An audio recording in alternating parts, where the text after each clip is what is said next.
Apologies for that. You have the floor. Thank you very much. I'll be speaking Portuguese. Just to represent our cultural and linguistic diversity.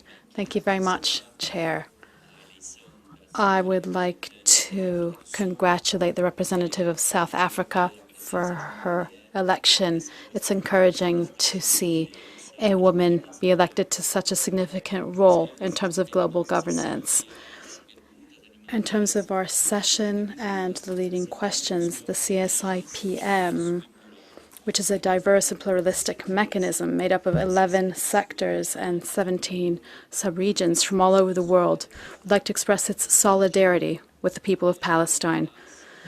We'd like to call for peace and for building solutions based on dialogue. The civilian population cannot keep having their rights violated and dying.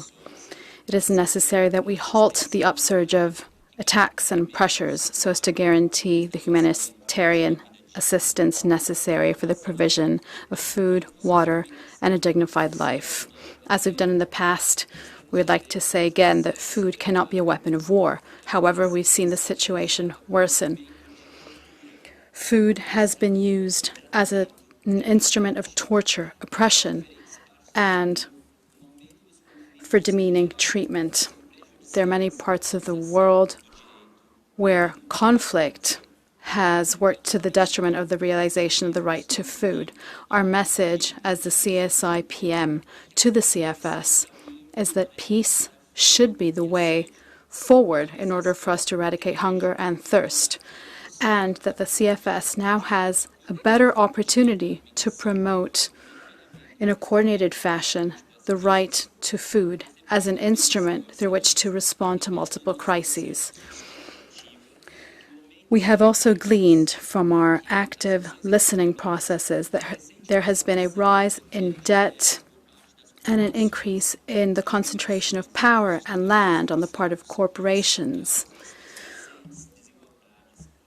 This is the cause of inequalities that are also on the rise and which our debates have identified as the root causes of these crises. We should also note that inequalities have historical and structural causes.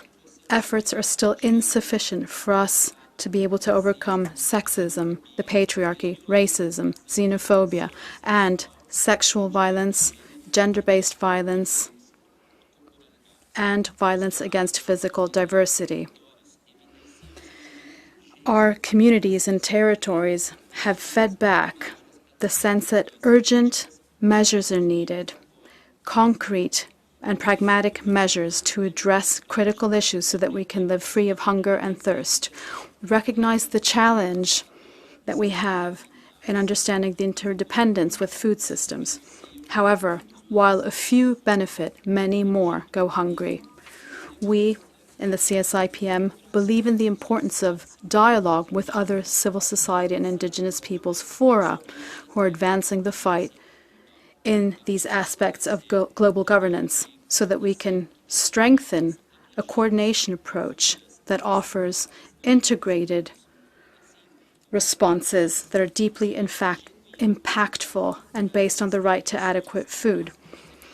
We would like to call for genuine dialogue on how to incorporate these elements in the next multi-year program of work and on how we can advance a corporate responsibility framework in this democratic forum, which clearly distinguishes between human rights holders and duty bearers.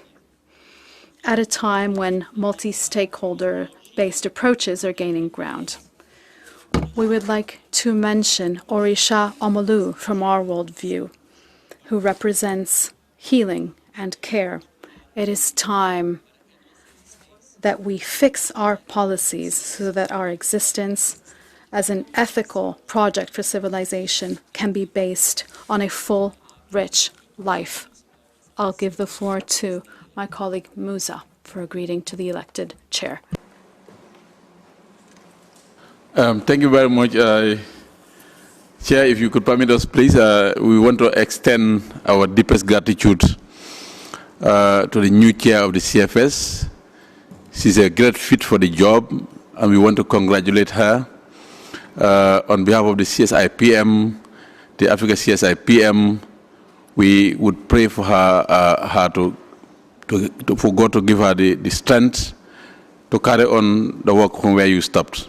She is a very great person for this particular job. We want to further clarify that she would do a lot for this CFS in the future. Thank you.